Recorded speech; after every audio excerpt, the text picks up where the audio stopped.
And here we go. Welcome to the Arts and Antique Radio Show, where your host, nationally recognized certified appraiser Elizabeth Stewart, Santa Barbara's treasure sleuth, will help you put a value on the treasures in your own home. Every time it rains, pennies from heaven.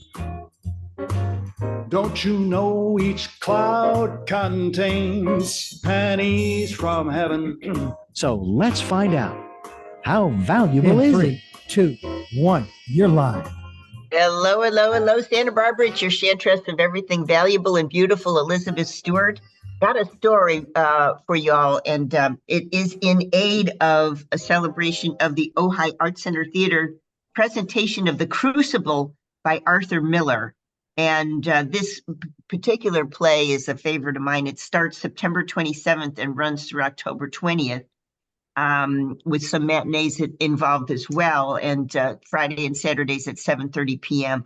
And I've got the director and two of the stars of the performance with us today, but I want to just give a little background. A number of years ago, walked into a very modest house here in Santa Barbara, and as an appraiser, somebody needed this, the estate, quote unquote, looked at.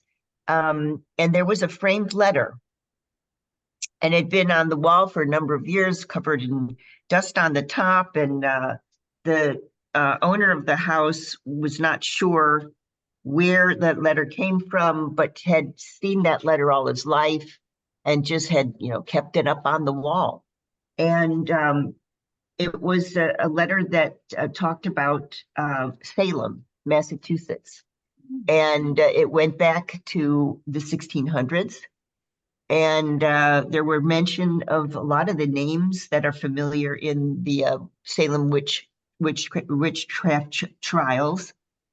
And I recognized, because I fan of the play, I recognized what the letter was all about. It was talking about somebody's innocence. And I can't go into too much detail because it turned out to be a very valuable letter. We got in touch with a professor at the University of Massachusetts at Amherst who made it her life's work to study this era, early Pilgrim era.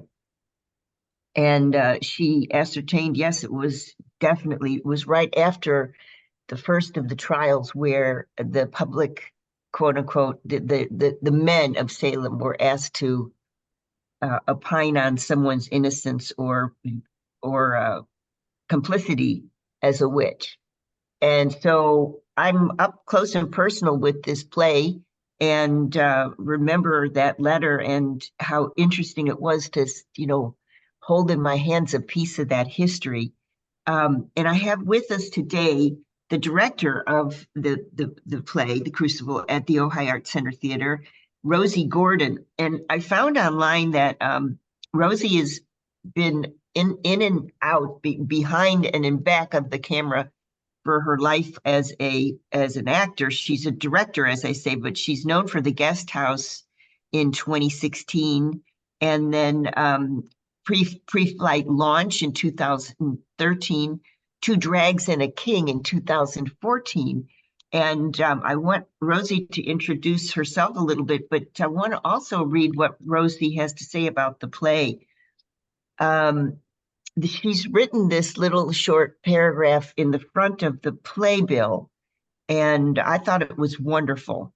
To say The Crucible is a famous play is an understatement. Everyone knows this play, has a memory of the Pilgrim play, and she mentions McCarthyism, the reason that Miller wrote it. Everyone knows how important it is. So what can we say or do with this play that hasn't been done? How can we approach a classic and not have it feel brittle, precious, full of archetypes? I went back to Miller's essays about The Crucible. He writes about visiting Salem. I remember visiting Salem too, Rosie. The stroll down Exit Street, I remember, and the great rock standing mum over the bay, the splintered precipice on which the gibbet was built. Here literally hung Rebecca, John Proctor, George Jacobs, people more real to me than the living could ever be. The sense of the terrible marvels again, that people would have such a belief in themselves and in the rightness of their consciousness as to give their lives rather than say what they thought was false, or perhaps they only feared hell. Yes, Rebecca said, and it is written in the record, I cannot belie myself. And she knew it would kill her. They knew who they were. The play is achingly human above all else. It's a story about human wants and needs, the needs for safety, safety of loved ones, safety of community, the need to stay alive, the need to make sense of a cruel world, the need to be forgiven by God, your partner, your friends, yourself.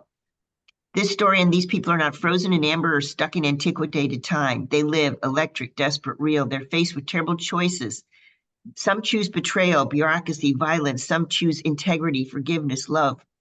And Rosie asks at the end of her introduction to the play, what would you choose? What would you do? Fascinating that you went back to Miller's actual essays, Rosie. And I want to ask you to introduce yourself a little bit, but also if you take a moment and tell us about what you've learned and answer your question, how can we approach a classic and not have it feel brittle? What you've Yeah. done to, oh yeah. So Rosie, please tell us about yourself.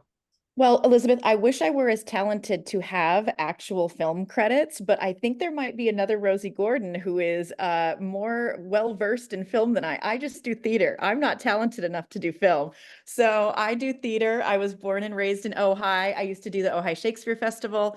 I moved away for a while. I moved back about 8 years ago when I had my kid. My husband and I moved back, and I've been doing theater in Ojai since then, and the county at the Elite, at Santa Paula, at the Art Center. Last year, myself and my artistic partner, David Henderson, started a new small theater in Ojai called the Method Machine Lab. So theater's my whole game. I'm not smart enough for film. But yeah, so I really in college I studied German history, which inevitably ends up being Nazi history. So I looked sort of at mass movements and how people get swept up in things. I looked at that with the French Revolution and the Terror, the rise of Nazi Germany, the Rwandan genocide. So I'm always really drawn to stories of ordinary people in extraordinary times. And, who would you be? What would you do? How good do you think you would be if your back was up against the wall? So obviously there's plenty of that in this play. And I feel that Miller understood more than anything that these were real people, and they are. And there's a very present emotion almost to knowing that these were real people that lived through these incredible circumstances. So to me, I think sometimes people think of classic plays as long, as slow, as boring. And I think this play, and I think the way we've done it is particularly alive. And everybody's very well aware that these were real people. So my approach to it, to a classic piece like this, and to not have it feel stodgy, was to go back and read a lot of Miller's writings that he wrote while he was writing The Crucible or wrote in the years after. And just his deeply personal attachment to these people and this situation and, this show. So that to me kept it from sort of being just the same old, Pilgrim play, despite the Right. fact that you have Pilgrim hats.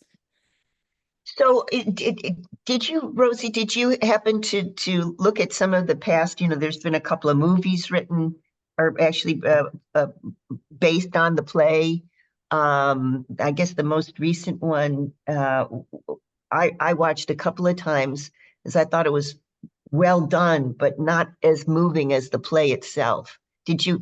Yeah, go ahead. So it's always an interesting question with creatives when you're going to do something. Do you watch all the other versions of it? How much do you research? And once I sort of am dialed into it, I tend to not. So I knew I was directing The Crucible for a while. So I had a window that I could have watched other versions and seen other approaches. But then once you sort of start working on yours, I find that I don't watch other actresses doing the parts that I play. I don't watch other directors doing it. So I haven't seen any of them. I hear Daniel Day-Lewis is really great, but I got nothing. Yeah, he was actually he was, but yeah, that was the yes, he played Evan's role, and Mhm. that would be an introduction for Evan. Evan plays John Proctor, and he's been acting and singing in the community theater since 2014. The Crucible is his eighth production. He was recently seen in A Christmas Story, the musical, and Meteor Shower, both at Ojai Arts Center Theater. And Evan lives in Ojai, and I didn't know this because his name has come up in many different plays that we've covered. But Ojai, he works through Ventura County as a piano tuner, which is fantastic. And he's grateful to all his past castmates and directors who've helped him turn into the kind of actor who could say yes to this incredible and challenging role. And that is, that's amazing that if someone with an ear for piano tuning should be in theater is marvelous.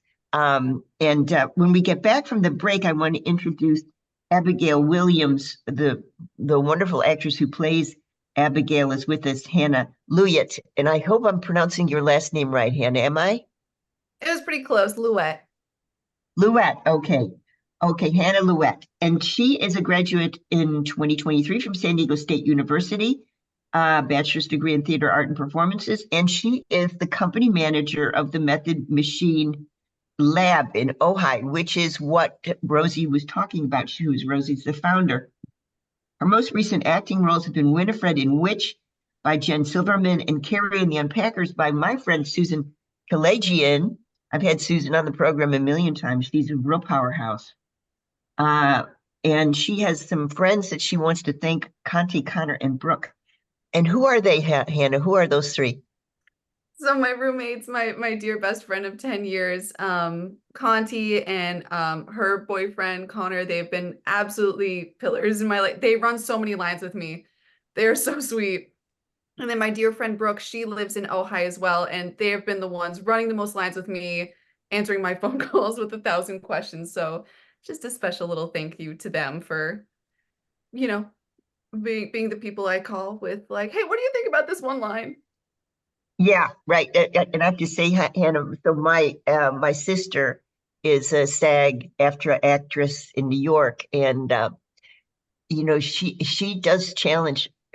Actually, she challenges her husband, but she lucked out because her husband was her manager, and so he was in the theater world, understood actors, and doesn't mind when she comes in at some point as someone else into his life. I mean, which is consistent. And so I understand that you need to thank those people that are witnesses to that kind of personality trait, if that's what we're talking about. So, Richard, let's go to quick break. When we get back from the break, I want to hear more about Evan and Hannah's approach to the roles of John Proctor and Abigail Williams when we get back. Don't turn that down. Back in a minute, we're celebrating The Crucible by Arthur Miller at the Ojai Art Center Theater, and its performance opens September 27th and runs to October 20th. Directed by Rosie Gordon, who's also with us. Don't turn that down. Back in a sec. All right, you are clear. I wish I had those IMDb credits. All right, we have someone by the name of Nancy. Who's this? Butterfield. Anybody know Nancy Butterfield? Nope. Nope. Fun name though. Oh, wait. Yes, it is. Give her the boot. I will, I will wait. She may be on the 10:30, along with the other gal who was originally in here.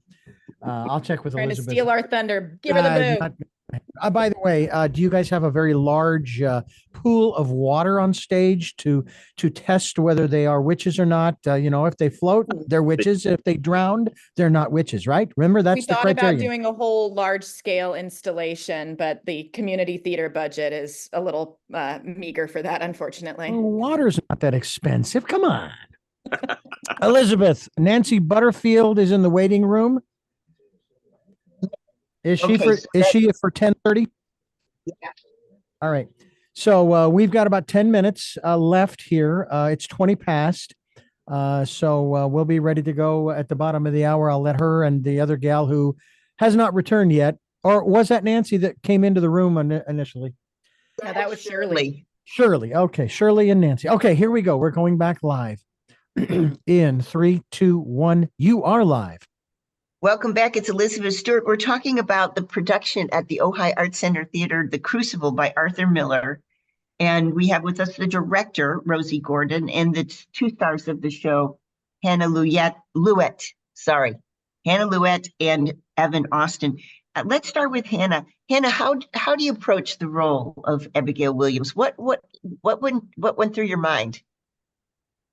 That's a good question. I'm not sure. I think when I hadn't read this play in a really long time, and when I knew Rosie was going to be holding auditions for it, and I read it, and the thing that struck me the most was how unafraid she is.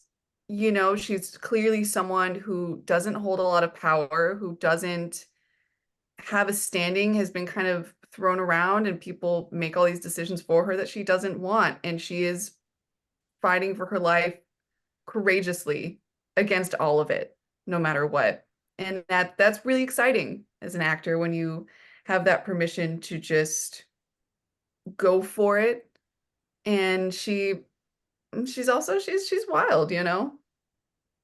um So I wonder, you know, what was just looking into a little bit about your background, and you're described as actor, student, clown, soup enthusiast. You found my Instagram. Yes. Well, who wouldn't Yes. be a soup enthusiast? Soup's the best thing in the world. Soup is great. Soup's great. Well, so you know, I guess it'd be a question for Rosie and yourself. You know, Rosie's your director. You're bringing some of yourself to the part. Rosie's shaking her head. Yes, go ahead, Rosie.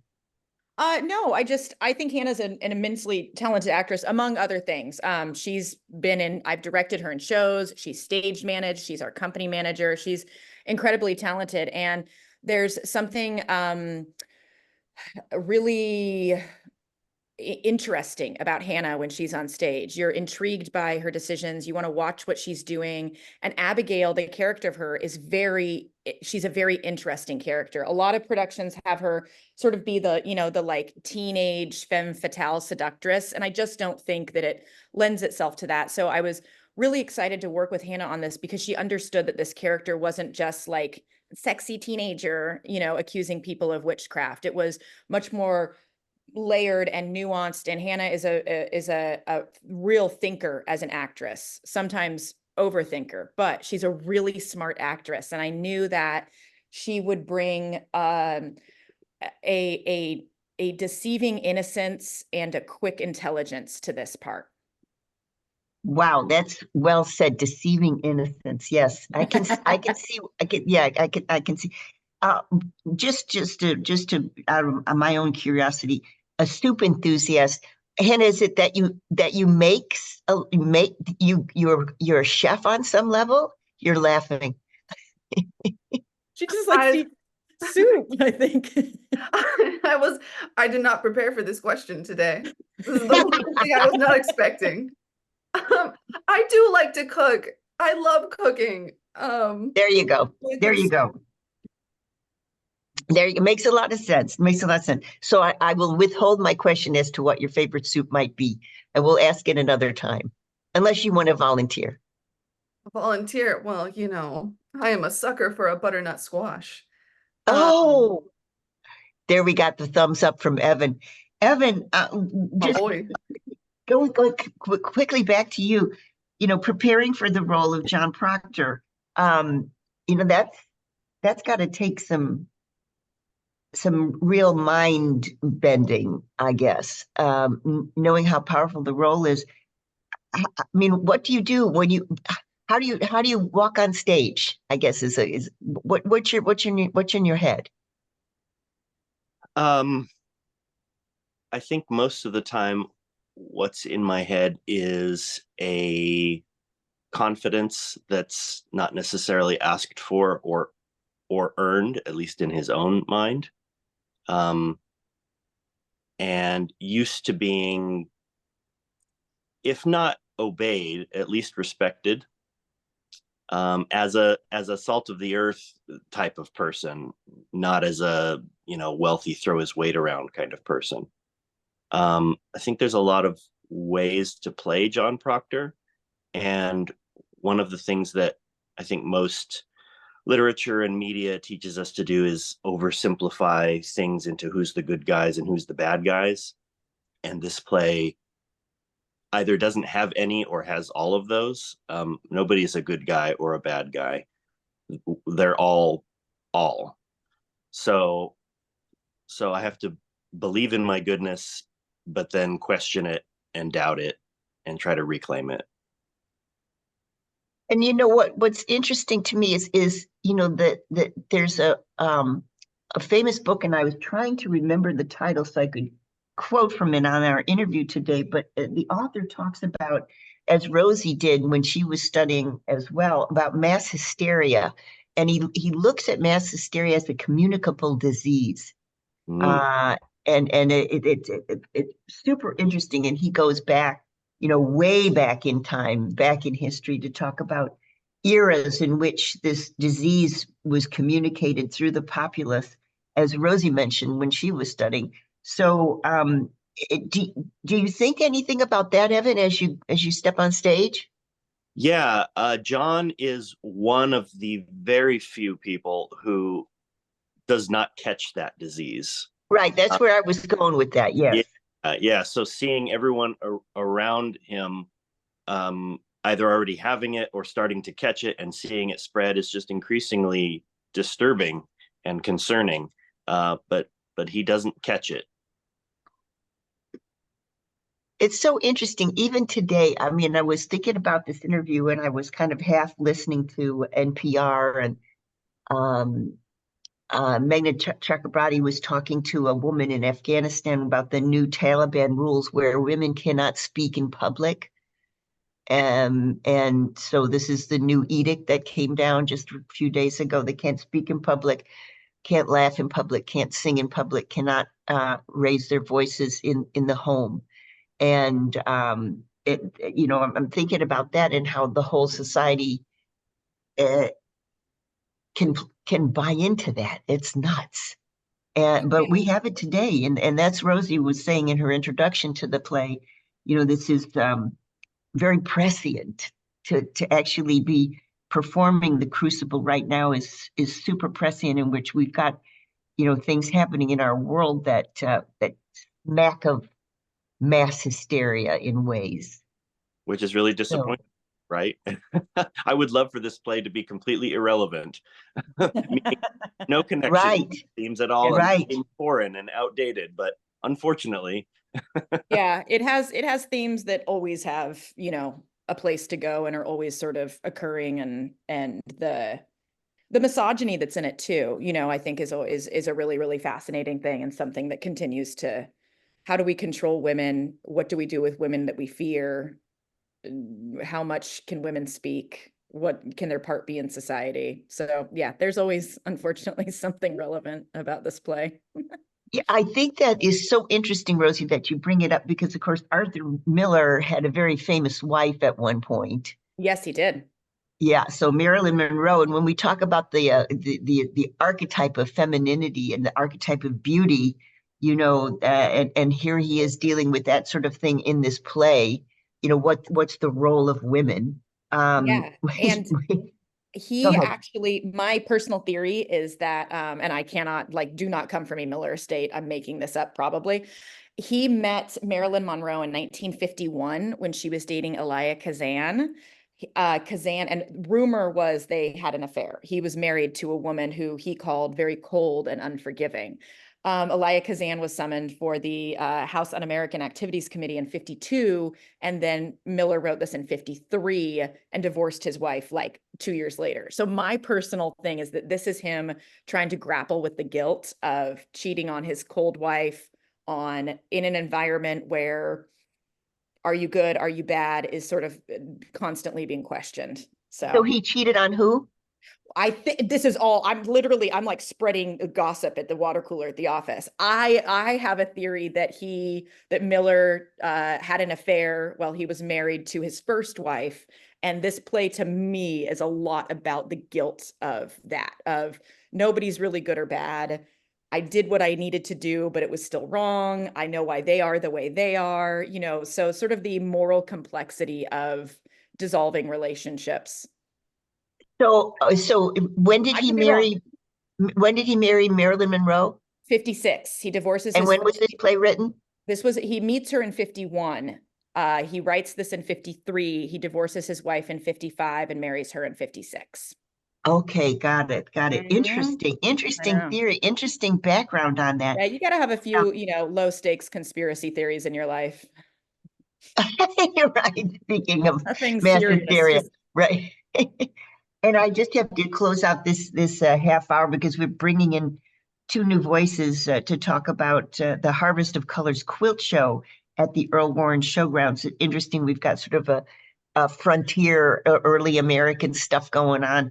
But I also want to tell you, Rosie, the letter was signed by a Danforth that I found. Yeah. Oh yeah, that's Deputy Governor Danforth. We have Stan McConnell, who's an amazing actor that I've worked with many, many times. He's playing the Deputy Governor Danforth, and he's a fascinating character, and he was such a bad guy. Miller actually felt guilt that he didn't make Danforth more awful in the play because he didn't want anybody to be either really good or really bad. But he was like, Danforth was actually really bad. Like he was coerced witnesses, lied, did anything he could to continue the witch hunt. So that's crazy. Yeah. Yeah, it was pretty exciting to find that, and then to try to figure out who he was. And that's so interesting because, Rosie, you're telling me you don't do the research about what has been shown before in various creatives' minds regards the Crucible, but you certainly sound to me like you've done your historical research and looked into the mind of the playwright. I'm a historian. That's what I do. I research. That's my favorite thing to do is research. So a play like this lends itself to that. You get to research the playwright and you get to research the time period he's writing in. So works for me. I want to just do one more shout out. The Crucible is performed at the Ojai Art Center Theater, which, if you haven't been, is charming and delightful and small enough that you can really get up close and see what's going on. And the play is September 27th to October 20th. Runs Fridays and Saturdays 7:30 and Sundays at 2 p.m. And thank you so much to Evan Austin, who plays John Proctor, who's been with us today. Hannah Lewitt has been with us today, who is fantastic, I'm sure, in the role. And we also have Rosie Gordon here. Hannah plays Abigail Williams, by the way, and Rosie's our director. And I won't close out the half hour by mentioning anything about soup, Hannah. We can talk soup. Let's go, dude. It's almost soup season. We're ready. We are shifting into soup mode. We're ready. I know it. It's cold enough to do that. Thank you, you three. And I'll be there. I'll be at one of the performances for sure. Can't wait to see it. And thank you for being with us. When we get back from the break, we're going to be introducing two of the women in charge of the Heritage Harvest of Colors quilt show. A really interesting story I have for you. I'm going to introduce Shirley Morrison and Nancy Butterfield to the program when we get back to talk a little bit about the history of quilt making. And they are here with, I didn't know this even existed, the Coastal Quilters Guild of Santa Barbara and Goleta. Isn't that cool? So don't turn that down. Back in a minute. Thank you, three. Thank you. Thank you. All right, you are clear. Thank you so much for having us. Thank you. Oh, thank you. Thank you for being on again, Rosie. Oh, no problem. Lovely to be back. Nice to see you. Thank you, guys. Thank you. Thank you, guys. See you soon. Bye. So, Richard, let my other two on, will you? Yep. Will do. Stand by.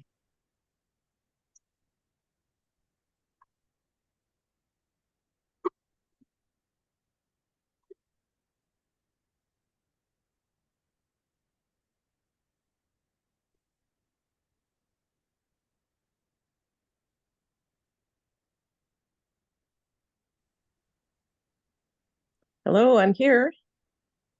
Hello, hello. If you can, turn your video on so we can see you. It's just easier to communicate and converse when we can see our guests. Okay, I'm on. I see you. Yep. Oh, thanks for putting a background. That's nice.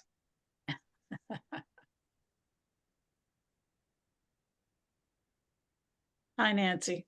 Hi, Shirley. How's it going? Fine. Nancy, you might want to look behind you. There's a tsunami headed your way, according to the Oh picture I'm my looking at. God. I feel like I'm still Run on the as cruise fast left. as you can. Yeah. All right, Elizabeth, we're coming back. We're coming back. And we have one more break to take before the 54 break. Nancy seems Elizabeth. to have two spots here on my screen.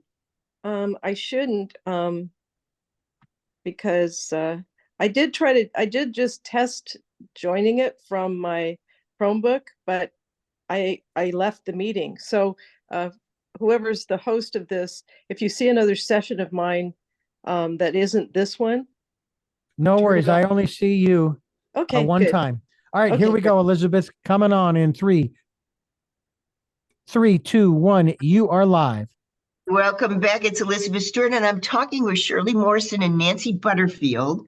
And they are women who are helping to mount the Harvest of Colors quilt show at Earl Warren Showground October 5th and 6th. That's Saturday and Sunday, 5th and 6th. They members of the Coastal Quilters Guild of Santa Barbara and Goleta. And a little bit about Shirley. She was born and raised in Los Angeles. She went to UCLA. She taught for 4 years. She attended library school, and then she moved to Santa Barbara. And her dream job was for the Santa Barbara Public Library as children's librarian at Central Library, and she held that position for 19 years. That's fantastic. After she retired, she took quilting classes at Adult Ed. She joined the Quilt Guild, and the Heritage quilt that will be at the quilt show has strong ties to Santa Barbara history. And she's going to tell us a little about that. The quilt was created in 1975 in honor of Eleanor Brailsford, the director of the Oaks Parent-Child Nursery School for 31 years. It was created by the parents at the Oaks, honoring Eleanor on her 25th year as director. Some of the parents helped create the play equipment at Oak Park, our Oak Park here, and the story of how Shirley found the quilt this year and Eleanor's son in this wonderful small town story. And so Shirley's going to tell us a little bit about that. Nancy was born in Michigan, raised in San Diego. She came to Santa Barbara to attend UCSB in 1976. She's a lifelong sewist and craft woman, and she's been a Coastal Quilters Guild member since 2018. She's co-chairing the 2024 Harvest of Colors Quilt Show, and she's been the program director for the Quilt Guild. This is the third quilt show she's co-chaired. She was, before she retired, an IT specialist for Santa Barbara City College, and she's an excellent quilter. She's got a fun story to share about a serendipitous meeting with the son of a friend of one of the Heritage quilts, and I think we're referring to the same quilt. So both of you, could you tell me the story of the Heritage quilt that will be on at the quilt show? Maybe let's start with Shirley. Shirley, can you tell us a little bit? Yeah. Sure. The quilt was created by 53 member families for Eleanor Brailsford's 25th year at the Oaks. And I contributed my first quilt square ever for Eleanor's quilt. And way back in February this year, I was hosting a high school friend of mine. So we went to Harry's Plaza Cafe, and we were walking around because I wanted to show my friend this particular picture of San Roque, which is where I live, that was taken an aerial view in 1924. So two people were very innocently eating their lunch. No, it was dinner. They were eating their dinner. And I was telling my friend Stephanie, this is where we live. Look, in 1924, there are no houses. You can't see Peabody School. But that's San Roque, and that's Argonne Circle. And you can see the creek running through San Roque. And I went on, and I have a fairly loud voice. So the man trying to eat his dinner looked up at me and he said, "That's San Roque?" And I said, "Yes, that's San Roque." He said, "Well, my mother established a preschool in San Roque area." So I said, "Well, if your mother established a preschool in the San Roque area, she must know Eleanor Brailsford." And this very nice man said, "My mother was Eleanor Brailsford."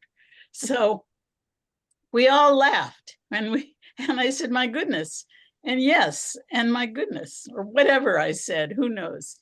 And so we've been in contact since February of this year.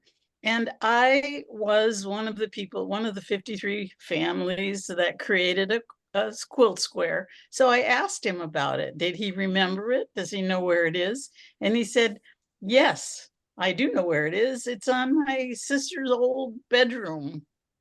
In my sister's old bedroom, because the Brailsfords lived on Mission Ridge and no, Alameda Padre Serra. Anyway, so he still had the quilt, and I asked if I could borrow it for the quilt show because we're going to have a number of heritage quilts.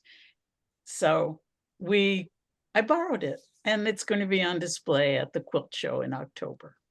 Fantastic. Let's go to a quick break, and then I want Nancy to chime in on this story as well. And then there's also, I was covering Renelle's quilt that she found, and what a story that is too, and the background of this. But what I wanted to, go ahead, Nancy. Are we on a break? Because No, not yet. Okay. Yeah, not yet. So when we get back from the break, then I want to talk with Nancy about the quilt that is in question here. And also, I want everybody to know that this show, October 5th and 6th at the Earl Warren, you can bring a quilt for verbal evaluation. And this is going to be a really good opportunity because everybody that I know has a quilt. Oh, this was my grandmother's, but they don't necessarily know the pattern. They don't know the style. They don't know the era. They don't know the kind of fabric that was used. And all these, as an appraiser, I can tell you are very important. So let's go to a quick break, Richard. When we get back from the break, Nancy's going to tell us a story about that quilt. Don't turn that down. And you are clear. Okay, I have to tell her I don't know anything about the Zira quilt that she's referring to that was Renelle's. So that's okay. That's all right. Yeah. I know how many heritage quilts we're going to be exhibiting, and I know a little bit about the Oaks quilt, but I have a quilt in the show. I don't know anything about a quilt of somebody's son or something like that. So hopefully I have all of the stories in front of me, and so if I need to ad lib, I will. Very good. My mother was a quilter when I was growing up, and she made a quilt for me. It was just on the top of it fit my bed, and of course I was a young kid at the time. I wish I had held on to it because it was really vibrant. It was stripes. It was not stripes from one end to the other, but it was little pieces of maybe an inch, 2 inches wide by 3 or 4, maybe 5 inches long, and all different colors in corduroy of all materials. And it was then filled with a cotton foam or what have you. And I still remember that. And she was really good at her sewing and all that kind of stuff. Well, we quilters think of a quilt as a hug, that it is love you can wrap around you. We're made absolutely material, so all of my nieces and nephews have kid quilts from me that are they're based on workshops I went to. So very cool. Yeah, like I said, I wish I still had it. I don't even know what happened to it, but I can still see it in my mind. And it was actually made for the bed that my father built for my brother and I. We had bunk beds. Actually, cool. Take that back. Mine was a higher a bed with drawers underneath. My brother's was a trundle bed that rolled around the room. Oh, how fun. Yeah, well, most of the time it was fun. Okay, Elizabeth, here we go. And this is our last break. And then in about 9 minutes, we'll be wrapping it up. Here we go. In 3, 2, 1, you're live. Welcome back. I'm speaking with Nancy Butterfield and Shirley Morrison. Both are helping to mount the Harvest of Colors Quilt Show, a member showcase. Members are the Coastal Quilters Guild of Santa Barbara and Goleta. The show is at Earl Warren, October 5th and 6th, Saturday and Sunday. The featured exhibit is Preserving Our Quilt Heritage, showcasing historically significant quilts and quilts treasured for their unique stories. And Shirley just told us a story about a quilt that was done by a school in honor of a long-term teacher and how that came to be by coincidence. And I wanted to ask Nancy her background in quilting. Nancy, I heard you telling Richard during the break that you've been making quilts for all your family for many years. Yes, when I was younger, going to UCSB, I missed my family my first year in town, and I went home one weekend and told my sisters who also sewed, let's make a family quilt for mom and dad.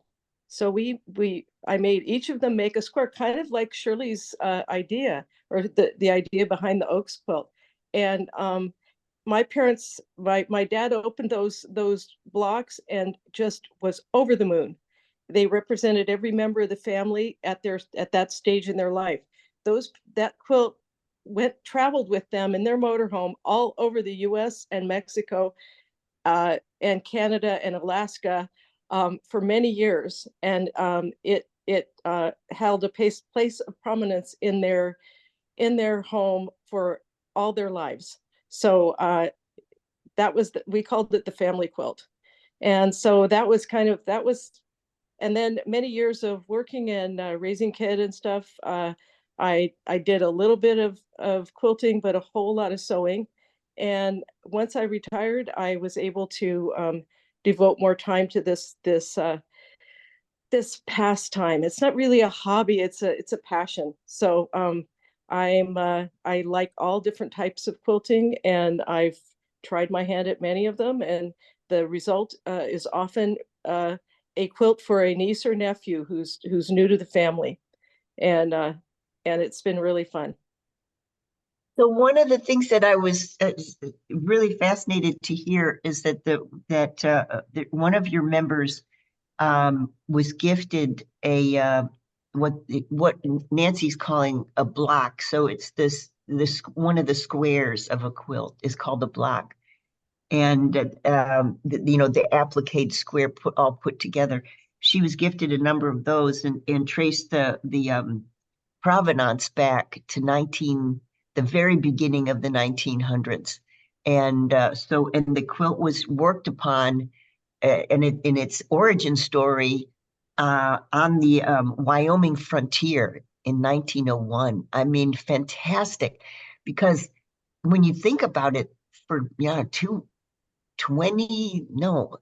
I think it was 200-acre ranch, no one else around in the winter in Wyoming up against the mountains, where the women of the household are making quilts for warmth, and because it's frugal, and because it's saving on the fabric that perhaps wasn't working for clothes anymore. I mean, it's a magnificent part of our history, and quilts embody that history, that frontier history. So interesting. And Nancy, are you working on a quilt right now? I'm working on a quilt show. I have several quilts in progress right now that have to be resting in my sewing room while we mount this show. Right. And Shirley, how about you? Are you working on anything special right now? I actually have 3 quilts in progress, but I'm not making progress very well. So right now, yes, of course, the show is taking precedent. Nancy should tell us to mention that we it's not only a quilt show, but we have vendors. So there are vendors who are selling fabric. Nancy can tell you a little bit more about the vendors that will be there. We have vendors selling everything from sewing machines to quilts to garments to it's fascinating. Our boutique as well is selling all handcrafted items from our membership. Some of them donated, some of them for themselves, and it's a wonderful display of what we do, and timely for those holiday gifts that you might be thinking about at this point. The other wonderful exhibit there is going to be our community projects department, who make quilts for all of our community service organizations. Examples: Unity Shop, Transition House, Domestic Violence Solutions. We've donated to many, many very worthy causes, and it's heartening to see. Sometimes I'll see a commercial for Transition House, and I'll see one of our quilts on the bunk bed in the commercial, and I just go, "That's our guild." Those hugs in the form of quilts are going far and wide, and they also make placemats for Meals on Wheels. You name it. The cradle kits at Unity Shop are always a touching thing to see. So it's a well organized and community focused organization.